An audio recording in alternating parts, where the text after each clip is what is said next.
you want to do it sort of handheld, anytime you go. bung it on there when we get the box open. That's what I was going to do. Just shout when you are ready. It's running. Hello, good morning. So we're at Summerhill and it's the 7th of April. This is about the second time this colony's been opened this season. It's a strong colony. All of them here have done pretty well over winter, and we're doing a regular weekly inspection to find out where we are and see what we need to do.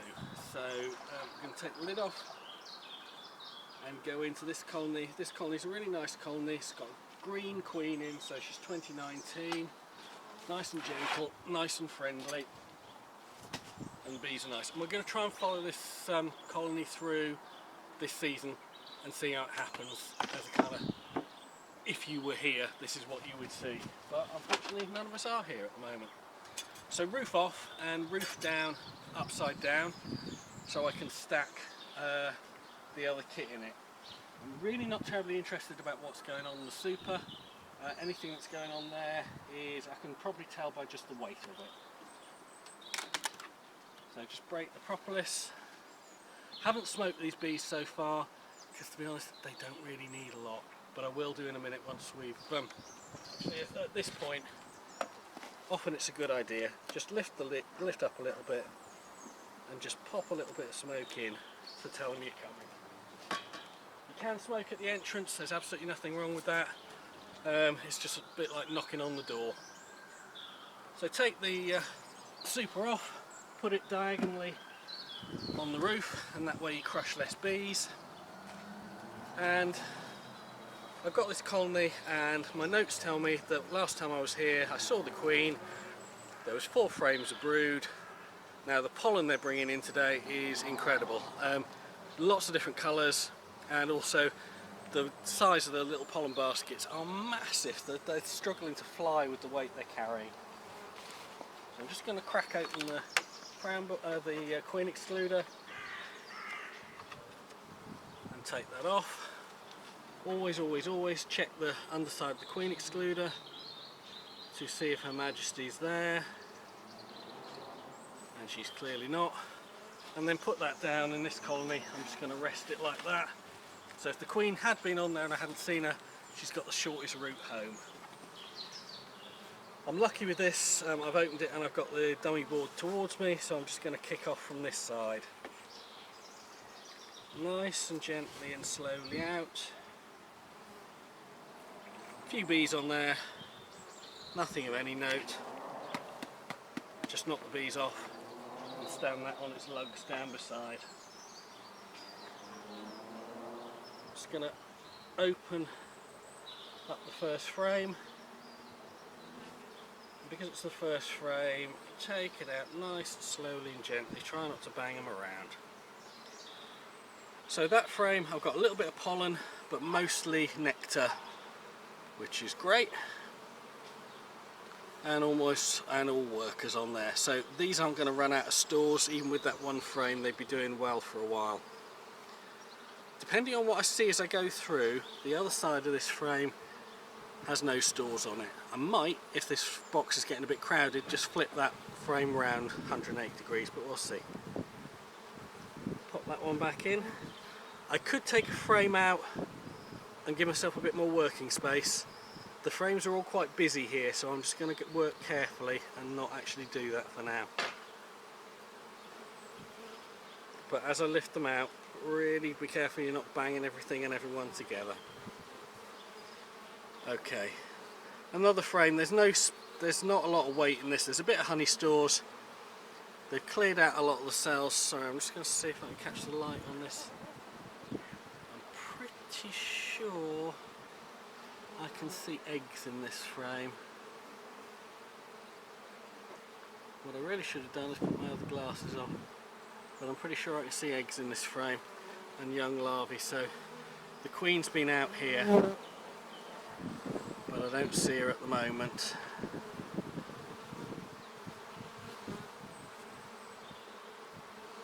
Yeah, I'm pretty certain there's eggs on there. Okay, terrific. So what I am going to do at that moment in time is I am just going to take this first frame and rotate it so the empty side is closer to them so they can expand into that space. And the queen can lay in it, and there's still honey stores not much further away if they need it.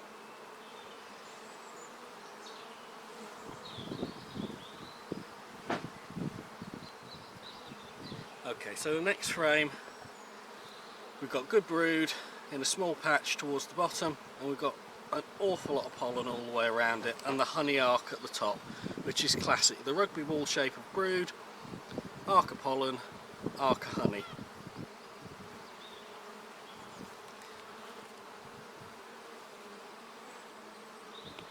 I'm just gonna, and again, same on that side. Not too bothered about seeing the queen. If we see her, great, but I'm pretty sure she's around, so carefully back in. At this time of year, I'm not doing a full disease inspection today, but I will do soon, probably the next check we do. But I'm keeping a close eye on if there's anything untoward as we come out of winter. So always as you lift a frame out, try and check the side away from you, the side that's been in the dark, because the queen's most likely to be there. So on this frame we've got larvae in the centre, but we've got quite a bit of drone brood coming on. So the drone brood means there's boys coming out, and that does mean that it's potentially, in say a month's time, once the drones have hatched and sexually mature, that we could be into swarming, which will put it sort of mid-May. Okay. And again on this side, sorry if my shadow's over it, decent frame of brood. Obviously what was in the middle's hatched out, and she's gone back in there and she's relaying.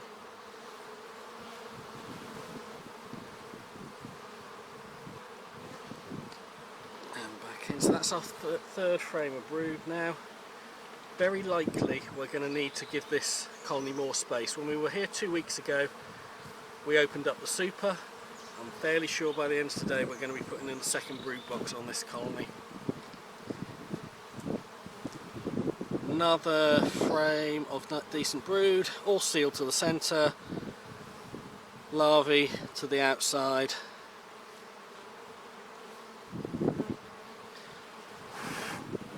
So I look at the larvae. Larvae all look nice, white, pearly white, well segmented. So they're all looking healthy. There's nothing unusual about the brood cappings. Lots of drone on this side. Colonies vary in the amount of boys they raise. Boys are a kind of an expensive luxury for a colony, but they're also very necessary. And some colonies feel that they have more. As long as they're not as long as the queen hasn't gone drone laying, it's not a problem. But this is a reasonable balance, but that frame's kind of got quite a lot of drone on it, and it's the dome cappings that you're looking for on slightly bigger cells.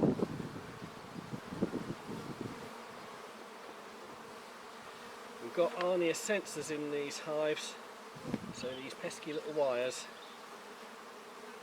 get in the way, but there you go. So we do get some remote monitoring data from them.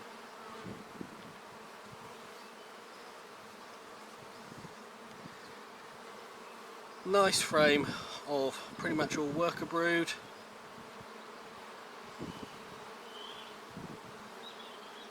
So already this early in the season this colony is on the larger side and nice and healthy looking. Okay, we've got a queen cup over here. So early in the season, and you'll get those throughout the season. Personally, what I tend to do is just break them open and see if there's anything inside them. If there's an egg in there, yeah, you need to think about what's going to happen next, but often they'll take the eggs away and sort of destroy them. But it's just giving you a little bit of a kind of, hey, do you know, we might think about doing something later in the season. It's the first telltale. And there's another little one just down in there.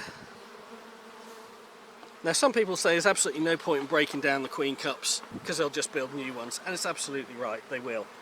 I tend to break them down, A, to look inside them, and secondly to just get an idea of how many there are, and by the next time I go in, if I see the numbers keep increasing, I kind of get an idea where this colony thinks it's heading.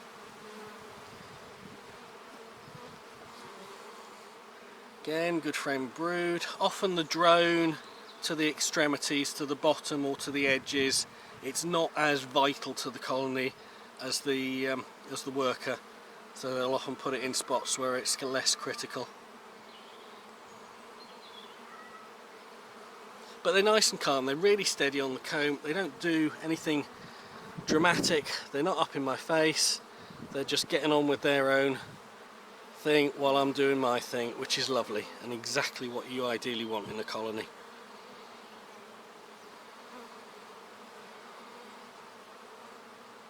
And I can see the brood down in there. So I'm very happy with this one so far. That's 6 frames of brood so far in this. Just as you move the frames, keep yourself some working space, don't let it get smaller every time, otherwise you bash the bees as you take them out. Okay, so we're out of the brood patch now.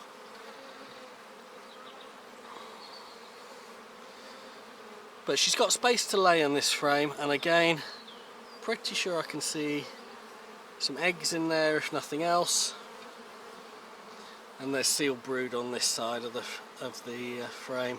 Haven't seen her, but then again, as I say, I probably should have put the right glasses on before I did this.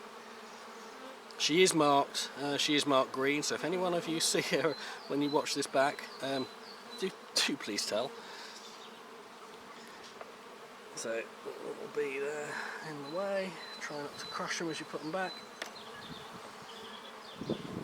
Nothing happening on that frame, but that's great because there's plenty of space for her to expand into. Sometimes this time of year, if you've got stores that they've come through the winter in. Go. So I'm just going to pop the sensors back in. And I'm going to add a second box at 7 frames of brood, 6.5, 7 frames of brood in early April. This colony is not going to get through the season on a single brood box. And however many supers I stack up on top of it, it's going to run out of space for the queen to lay. So this is the time of year to get a second brood box in. So these are drawn frames, stored from last year. Some of them have got a bit of honey stores on, some of them haven't. I've had to sort through before I brought this box out and tried to put the empty frames to the middle and the honey to the outside. This, I think, is going to give the colony the space it needs to grow into. It's something I didn't do in the first few years of beekeeping because I thought, well, they only ever need one colony, one brood box. The reality is big colonies on national hives sometimes need something extra. You can try brood and a half, but that can be a bit of a fiddly because nothing ever fits in the box that you want it to. So the queen excluder is going to go on top of that, put it on at an angle, and then twist it straight to squish the least number of bees, ideally none. And move that one out of the way. Do the same with the super. So really not that interested in having a look at the super, but just for the sake of it, for 2 seconds, and nip the box off. They're working it.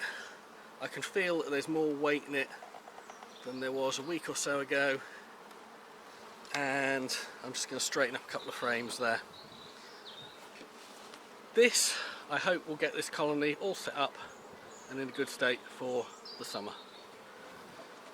And on with the lid. And that's it for this one. Thank you very much.